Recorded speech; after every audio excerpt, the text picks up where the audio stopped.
USC has lost not one, but two five-star players from the defensive side of the football over the course of the last 24 to 48 hours. Justice Terry and Isaiah Gibson had both committed during the month of March to USC and then just recently decommitted. Now it's worth noting, Justice Terry and Isaiah Gibson, both from the Southeast. So getting them to commit early on in the cycle, with still a long way to go to National Signing Day, if you were a USC fan, yeah, it made you a little bit uncomfortable, but you take a 5 stars commitment when they offer it to you. One, what's going on? We'll talk about that with Josh Newberg here in a second. But two, where do things sit if you're a USC fan? That's where I want to start. Because if you're USC, if you're a fan of USC, rather, either side of that, this hurts. This sucks.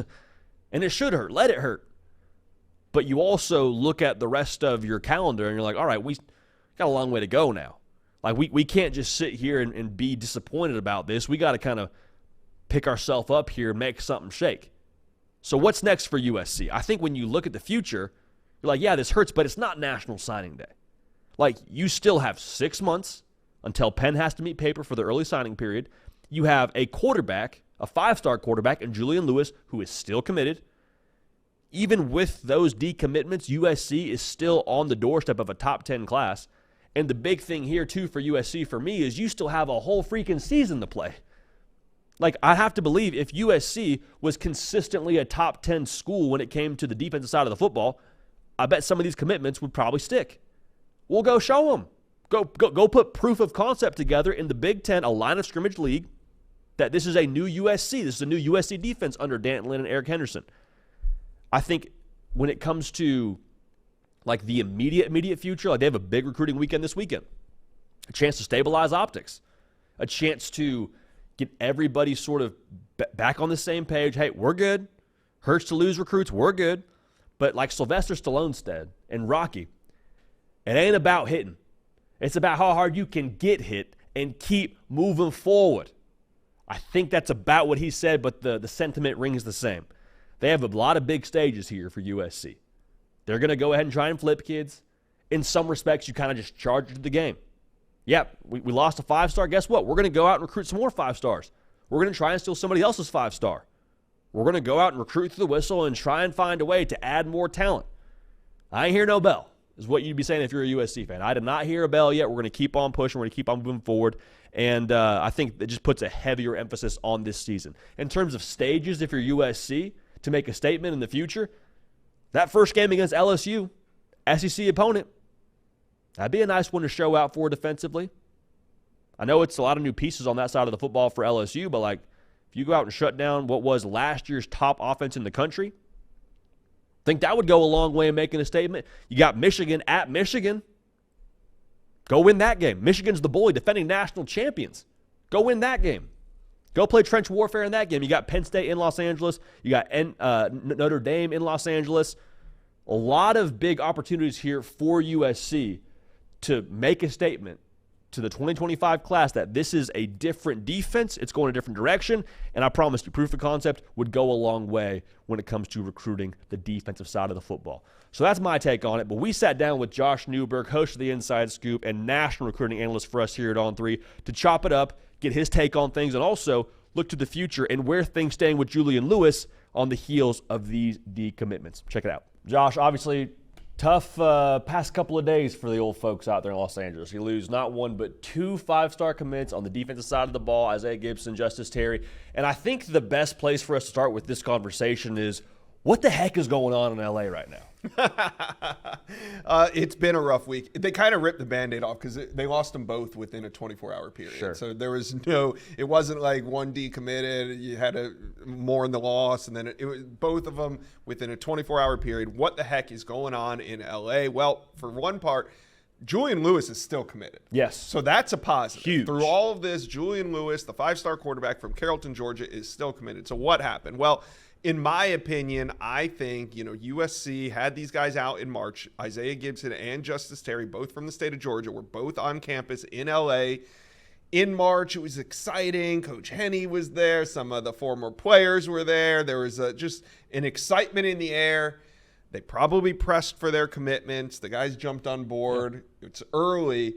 and then they go home. But they don't go home like down the street. They go home 3,000 miles away back to Georgia. Isaiah Gibson never ends up making it back to campus. Justice Terry had a visit scheduled for this weekend. He ends up flipping, and he's going to go to Alabama this weekend. So in hindsight, can you say that, hey, maybe the strategy for USC to take these guys so early didn't pay off? It backfired. Now they're, decommitted. USC's out of it. Maybe in hindsight you can say that, but also for the same reasons that I just said why they maybe lost them. Well, that's a great reason to also take them. You had all this buzz going on campus. You have this new D-line coach. You have 2 5-stars at positions of major need for your program. How can you turn that down? If you have an opportunity to get them on your commit list, you're going to take it. But in the end, USC is just they're going to throw some haymakers. Yep. They're going to be in it for some of these 5-stars. They're going to land some, they're going to lose some. But in the end, they're going to win more of these recruiting battles than they're going to lose. But those losses are going to feel devastating in the moment, just as these have. But in the end, like I said, USC will finish out winning more recruiting battles than they will lose. They will have a great recruiting class. But in the meantime, it's a roller coaster ride. Oh, there's absolutely a roller coaster ride. And I went over to We Are SC, the USC on 3 site, checked out the board. And I just dropped a little note on there, and I was not sure how it would be received because, you're walking on a pretty, devastating situation if you're a USC fan. I just said, hey, what's morale like right now? Mm-hmm. I know this hurts. Long way till signing day. If you put some proof of concept together, you can probably still be in a great place, win pen meets paper for that 2025 class. And I think the overarching sentiment from that board here was, hey, this sucks. It's never great to lose 10 stars when it comes to 2 recruits. But at the same time, I think the USC fan base felt a little bit like, hey, this is great, but it does feel kind of weird because we got 2 big-time commits from guys that are in the state of Georgia. Like, I guess we're not going to ask questions, but it feels a little bit too good to be true. What you said, though, I think is exactly where USC fans probably are thinking right now. Okay, we still got Julian Lewis in the boat. Right. We still got him. So moving forward here, who's still on the board for USC, or what's the immediate course of action if you're the USC staff when it comes to regaining momentum and attacking that side of the football? Well, the good news for USC fans is this weekend there will be another double-digit official visit weekend on campus at USC. So there will be an opportunity for them to turn this around. But they're in a great position for a lot of guys. Trey McNutt's one of them, who's another out-of-state 5-star. He's from the state of Ohio. But they, at this point, I think you got to start realizing that, hey, we can recruit nationally, but right now, while this program's still building, maybe it's smarter to recruit a little bit more locally, because USC, there's a couple teams out there that recruit with the best of them. And when I say the best of them, I'm talking Georgia, Alabama, Tennessee, Ohio State, kind of that Texas in that knit group. Well, USC's also in that group.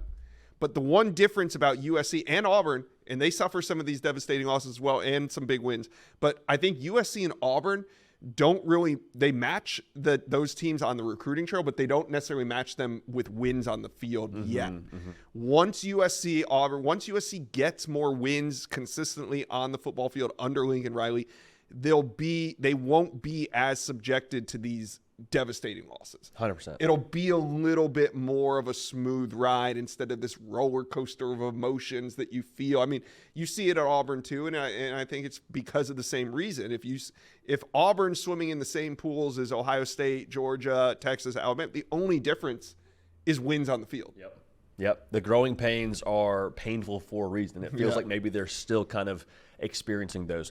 Julian Lewis, I think if you're a USC fan, is probably on your mind 24/7, but especially right now when you see some momentum going the opposite direction, kind of tide coming out. In your mind, how much does this impact where he stands with USC losing some talent in that class? Well, he was the first commit in this class. They went several months, like 6-7 months, until they landed another one. That was on the weekend in March when Justice Terry and Isaiah Gibson committed. So at one point, he was the only 5-star on that commit list. Then there was 3 5-stars. Now there's still 1. He's still committed to USC after what's happened this week. He's going to be at Colorado this weekend. He was at Auburn the weekend before. I think those 3 teams, along with USC, are kind of the main contenders right now. He told me in Nashville when we sat down with him at the On3 Elite Series that he did intend to shut things down at some point before his senior season. for a couple reasons. One, to eliminate distractions heading into his senior year, but also he understands that at some point you got to kind of shut it down, plant your flag, and say, this is where I'm going to be at. Let's build the best recruiting class I can around me. It's kind of hard to do when you're on visits, taking official visits to other programs. Even though he is maintained, I mean, he's maintained that he is rock solid to USC, that he's committed. He's never wavered from that. But it just sends a little bit different message when you're doing photo shoots at Auburn, and then you're going to be in Boulder. I'm sure that, there's going to be a great social media presence off that. So at some point he's going to shut it down. I think that'll solidify if he ends up going to USC. That'll help USC kind of continue to build this program, but they'll be okay. The biggest thing they can do is just go get these wins on the football field this season, and that'll kind of smooth everything out on the recruiting trail. It feels like to me, if you can restabilize optics, starting with this weekend, get a big commit or two, kind of re-solidify that class, get momentum bump up in the back rankings. in the right way. Exactly. You go win on the field, show that it's a different defense with Danton Lynn and Eric Henderson, and then you kind of close late. Maybe it's in-state. Maybe you're getting the spatula out and flipping a little bit. That, to me, feels like the recipe. Josh, if you are a USC fan, Lincoln Riley's highest-rated class he's had in L.A. has been number 9. If you're a Trojan fan, what is a ranking on signing day? You're sitting there and you're like, okay, I can live with this. Maybe we're not the top-ranked class in 2025, but I can stomach a X-ranked class. What does that mean? I think I'd be excited about an 8 somewhere in the top 10. Yeah.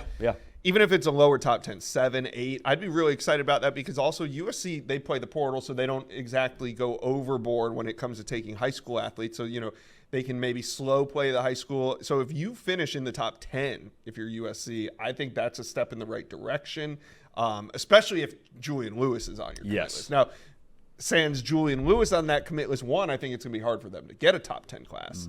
But if you have Julian Lewis on that commit list and you finish top 8, I think that's a great finish for USC. Vibes are back high. Vibes are back in the right spot. Vibes are low right 10. now. Yeah. Losing 2 5-stars in 24 hours. But this weekend, big official visits. We are SC. They do a great job of covering everything from football to recruiting. Scott Schrader and the boys, they have a big weekend ahead of them. It's a game of runs. It is a game of runs. Keep in touch with all of the runs over on the On3 Recruits channel. Josh is producing bangers multiple times a week on the Inside Scoop, so lock in there. Josh, appreciate you, man. We'll do this again soon, I'm sure. Definitely. Awesome. Hey, y'all, thanks so much for watching. Subscribe to the channel here to make sure you don't miss an episode of The Hard Count. Also, be sure to check out other videos on the On3 YouTube channel.